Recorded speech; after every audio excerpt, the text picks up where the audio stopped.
കുറച്ച് നാളുകൾക്ക് മുമ്പ് ഡ്രോയിങ് എന്ന് പറയുന്നത് എനിക്കൊരു ഹോബി മാത്രമായിരുന്നു. പക്ഷേ എൻ്റെ തീവ്രമായിട്ടുള്ള ആഗ്രഹം കൊണ്ട് ഹോബി ഒരു പാഷനാക്കി മാറ്റി. ആ പാഷൻ പിന്നീട് ഒരു പ്രൊഫഷനായി മാറി. ഇന്ന് ആ പ്രൊഫഷൻ ലൈഫ് മിഷനായിട്ട് മാറിയിരിക്കുകയാണ്.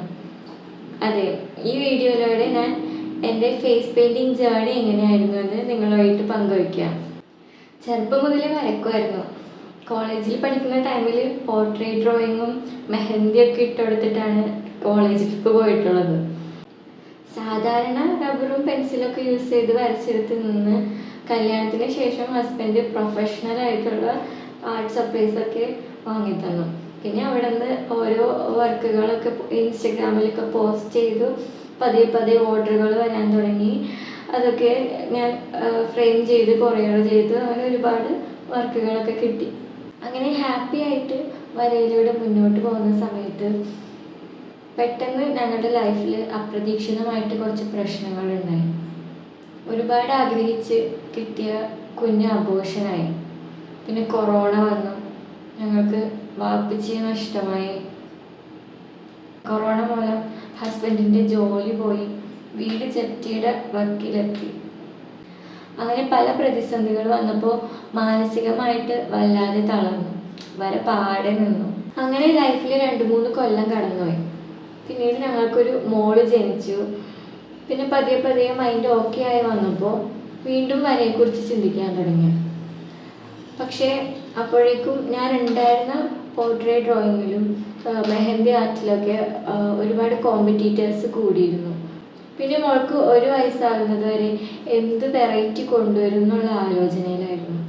അങ്ങനെ മോളുടെ 1 വയസ്സിൻ്റെ ബർത്ത്ഡേക്ക് ഡ്രസ്സ് എടുക്കാൻ പോയപ്പോൾ ഞങ്ങൾ പ്രതീക്ഷിക്കുന്ന ഡ്രസ്സൊന്നും അവൾക്ക് ഷോപ്പിൽ നിന്ന് കിട്ടുന്നില്ല. അങ്ങനെയാണ് ഞാൻ 1 വയസ്സ് വരെയുള്ള കുഞ്ഞുങ്ങളുടെ ഡ്രസ്സും ഫ്രോക്കൊക്കെ തയ്ച്ചാലോ എന്നുള്ള ഒരു ഐഡിയയിലെത്തി. അങ്ങനെ യൂട്യൂബും പിൻട്രസ്റ്റൊക്കെ നോക്കി കുറച്ച് ഡ്രസ്സൊക്കെ തയ്ച്ച് ഓൺലൈനായിട്ട് കുറച്ച് ഓർഡറൊക്കെ കിട്ടി. പിന്നെ ഓൺലൈനായിട്ട് ഡ്രസ്സ് റീസെല്ലിങ്ങും ചെയ്യാൻ തുടങ്ങി. എന്തായാലും നഷ്ടമൊന്നും ഉണ്ടായില്ല. കുറച്ച് പോക്കറ്റ് മണിയൊക്കെ ഉണ്ടാക്കാൻ പറ്റി. പക്ഷേ ഉള്ളിൻ്റെ ഉള്ളിൽ ഒരു തൃപ്തി ഉണ്ടായിരുന്നില്ല. ഞാൻ ആഗ്രഹിക്കുന്നത് ഇതല്ല, എനിക്ക് വരക്കണം. പിന്നെ എങ്ങനെ വരയിലേക്ക് തിരിച്ചെത്തും എന്ന ആലോചനയിലാണ് മുന്നേ എപ്പോഴോ കിട്ടിയ ഒരു സ്പാർക്കിൽ നിന്ന് ഫേസ് പെയിൻറ്റിംഗ് എന്നുള്ള ഒരു ഐഡിയ കിട്ടിയത്. പിന്നെ അതിനെക്കുറിച്ച് യൂട്യൂബിലും പിൻട്രസ്റ്റിലും ഒക്കെ സെർച്ച് ചെയ്തപ്പോൾ എനിക്കത് കൂടുതൽ ഇഷ്ടമായി. ഡെയിലി ജോലിക്ക് പോകുന്നത് എനിക്ക് ഒട്ടും ഇഷ്ടമില്ലാത്ത കാര്യമായിരുന്നു. എനിക്ക് വര, കുട്ടികൾ, യാത്ര, കളേഴ്സ് അങ്ങനെയൊക്കെയായിരുന്നു ഇഷ്ടം. ഇതെല്ലാം കൂടി ചേർന്ന് ഫേസ് പെയിൻറ്റിങ് തന്നെ ഞാനങ്ങനെ എൻ്റെ നിഷായിട്ട് തിരഞ്ഞെടുത്തു.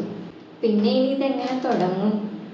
അങ്ങനെ എൻ്റെ കയ്യിലുണ്ടായിരുന്ന ബ്രഷും പെയിൻറ്റൊക്കെ ഉപയോഗിച്ച് പ്രാക്ടീസ് ചെയ്ത് അതിൻ്റെ ഫോട്ടോസൊക്കെ ഇൻസ്റ്റയിൽ അപ്ലോഡ് ചെയ്തു. പിന്നെ ഫേസ് പെയിൻറ്റിങ്ങിന് സ്കോപ്പുള്ള എല്ലാവരോടും ഡെയിലി എൻക്വയറി ചെയ്തുകൊണ്ടിരുന്നു. അങ്ങനെ കുട്ടികളുടെ ഒരു ഇൻഡോർ പ്ലേ ഏരിയയിൽ നിന്ന് അവിടെ ഒരു സ്റ്റോൾ ഇടാനായിട്ട് എനിക്കൊരു ഓഫർ കിട്ടി. എല്ലാം ഓക്കെ ആയിരുന്നു. ഇനി അടുത്ത പ്രോബ്ലം പെയിൻറ്റാണ്. പെയിൻറ്റ് എവിടെ നിന്ന് വാങ്ങിക്കും? അങ്ങനെ എനിക്കറിയുന്ന എല്ലാ ആർട്ട് ഷോപ്പുകളിലും പോയി അന്വേഷിച്ചു. എവിടെയും കിട്ടാനില്ല. ആമസോൺ, ഫ്ലിപ്കാർട്ട്, മീഷോ അങ്ങനെ എല്ലാത്തിലും സെർച്ച് ചെയ്തു. ഒരിടത്തും കിട്ടാനില്ല. പിന്നെ ഞാൻ ഓൺലൈനായിട്ടുള്ള വെബ്സൈറ്റുകളിലൊക്കെ നോക്കി. അങ്ങനെ എക്സി എന്ന് പറഞ്ഞ ഒരു ആപ്പ് കണ്ടുപിടിച്ചു. അങ്ങനെ അതിൽ ഓർഡർ ചെയ്തു. അതിൻ്റെ ഡെലിവറി പ്രോസസ്സും പേയ്മെൻറ്റ് കാര്യങ്ങളും ട്രാൻസാക്ഷൻസൊക്കെ വളരെ ബുദ്ധിമുട്ടായിരുന്നു. ഡെലിവറി ചാർജും ഇമ്പോർട്ട് ഡ്യൂട്ടിയൊക്കെ എക്സ്ട്രാ കൊടുക്കേണ്ടി വന്നു. അങ്ങനെ ഞാൻ എൻ്റെ ഫേസ് പെയിൻറ്റ് ഓർഡർ ചെയ്തു. 1 മാസത്തെ കാത്തിരിപ്പിന് ശേഷം എൻ്റെ ഫേസ് പെയിൻറ്റ് എൻ്റെ കയ്യിൽ കിട്ടി. അന്ന് എനിക്കുണ്ടായിരുന്ന ഒരു ഫീലിങ്സ്, ഞാൻ എന്തൊക്കെയോ നേടി എന്നുള്ളൊരു അവസ്ഥയിലായിരുന്നു. ഞാൻ വളരെ ഹാപ്പി ആയിരുന്നു. ഇനി അടുത്തത് ആ പ്ലേ ഏരിയയിൽ നിന്ന് ഉള്ള കോളിന് വേണ്ടിയുള്ള കാത്തിരിപ്പായിരുന്നു. അങ്ങോട്ട് വിളിച്ചിട്ട് കിട്ടുന്നുമില്ല, മെസ്സേജിന് റിപ്ലൈയും ഇല്ല. അപ്പോൾ എനിക്ക് മനസ്സിലായി എന്തോ ഇതിൽ മാത്രം നോക്കിയിരുന്നിട്ട് കാര്യമില്ലെന്ന്. പിന്നെയും ഡെയിലി എൻക്വയറീസ് ചെയ്യാൻ തുടങ്ങി. അങ്ങനെ ഒരു മാളിലെ പ്ലേ ഏരിയയിൽ എനിക്കൊരു ചാൻസ് കിട്ടി. അവിടുന്ന് പതിയെ പതിയെ ബർത്ത്ഡേ പാർട്ടീസും ഈവൻറ്റ്സും മറ്റ് ഫങ്ഷൻസിനൊക്കെ എനിക്ക് ഓർഡറുകൾ കിട്ടി. അങ്ങനെ 1 ലക്ഷത്തിലധികം എനിക്ക് ഈ ഫേസ് പെയിൻറ്റിങ്ങിലൂടെ ഏൺ ചെയ്യാൻ പറ്റി. 1000-ലേറെ കുട്ടികളുടെ ഫേസിൽ വരച്ച് അവരുടെ ഹാപ്പി ഫേസ് കാണാൻ പറ്റി. ഒരുപാട് സ്ഥലങ്ങളിൽ യാത്ര ചെയ്യാൻ പറ്റി. വെറും ഒരു വീട്ടമ്മ മാത്രമായിരുന്ന ഞാൻ കേരളത്തിലെ ടോപ്പ് ഫേസ് പെയിൻറ്റേഴ്സിൽ ഒരാളായിട്ട് മാറി. ഇന്ന് ഞാൻ അംഗമായിട്ടുള്ള കാൽസോൾ കമ്മ്യൂണിറ്റി വഴി ഫേസ് പെയിൻറ്റിങ് എൻ്റെ ഒരു ലൈഫ് മിഷനായി മാറിയിരിക്കുകയാണ്. അതായത് എന്നെപ്പോലെ കലയെ സ്നേഹിച്ച് അത് പാതി വഴിയിൽ ഉപേക്ഷിക്കേണ്ടി വന്നവർക്ക് അത് തിരിച്ചു കൊടുക്കാൻ വേണ്ടി സഹായിക്കുക. ഫേസ് പെയിൻറ്റിങ്ങിലൂടെ കോൺഫിഡൻ്റ് ആയിട്ട് ഒരു വരുമാനം ഉണ്ടാക്കാനും അതിലൂടെ ഒരു ഫിനാൻഷ്യൽ ഫ്രീഡത്തിലെത്താനും അവരെ സഹായിക്കുക. അങ്ങനെ കേരളത്തിലെ empowered woman face painting artist community build ചെയ്യാനാണ് ഞാൻ ആഗ്രഹിക്കുന്നത്. അവർക്ക് ആവശ്യമുള്ള മുഴുവൻ സഹായങ്ങളും സപ്പോർട്ടും നൽകി ഫാമിലിയുടെയും സൊസൈറ്റീൻ്റെയും മുമ്പിൽ ഉയരാനുള്ള ഒരു സിസ്റ്റം ഉണ്ടാക്കി കൊടുക്കുക എന്നുള്ളതാണ് എൻ്റെ ലക്ഷ്യം.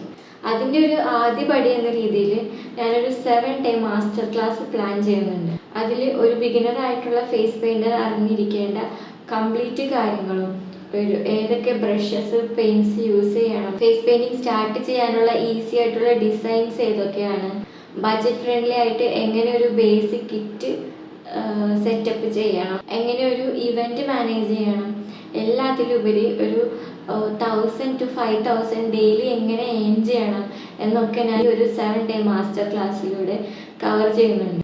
നിങ്ങൾക്കും ഇതിൻ്റെ ഒരു ഭാഗമാകാൻ ആഗ്രഹമുണ്ടെങ്കിൽ ഡിസ്ക്രിപ്ഷൻ ബോക്സിൽ എൻ്റെ ഫോൺ നമ്പറും ഡീറ്റെയിൽസും ഒക്കെ കൊടുത്തിട്ടുണ്ട്. നിങ്ങൾക്ക് കോൺടാക്റ്റ് ചെയ്യാവുന്നതാണ്. എനിക്ക് നിങ്ങളോട് പറയാനുള്ളത്, നിങ്ങൾക്കും ചിലപ്പോൾ നല്ലൊരു ഫേസ് പെയിൻറ്ററായിട്ട് മാറാൻ പറ്റും. തീവ്രമായിട്ടുള്ള ഒരു ആഗ്രഹം ഉണ്ടെങ്കിൽ അത് തുടർച്ചയായിട്ട് ചെയ്തുകൊണ്ടിരിക്കുകയാണെങ്കിൽ നിങ്ങളുടെ ലക്ഷ്യത്തിൽ എത്തുക തന്നെ ചെയ്യും. Keep going.